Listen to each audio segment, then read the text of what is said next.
మేము తాగేది కూడా మీరు మా గడ్డికి అందంగా కనపడడానికి. సంగతో గొడవ మనం పొద్దున్నే టిఫిన్ చేసి ఇంటికి వచ్చేమంటాం.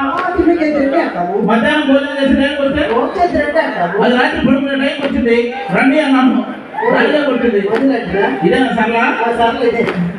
సరే ఎవరండి చెప్ప మీ అక్క మాట్లాడు.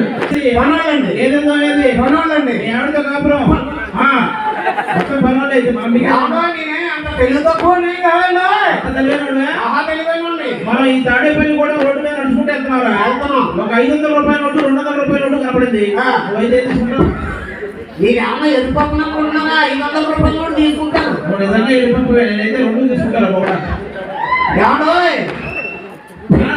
రాజమండ్రి పెళ్లి చూపులకి వెళ్తున్నానండి. పెళ్లి చూపులకి వెళ్తున్నా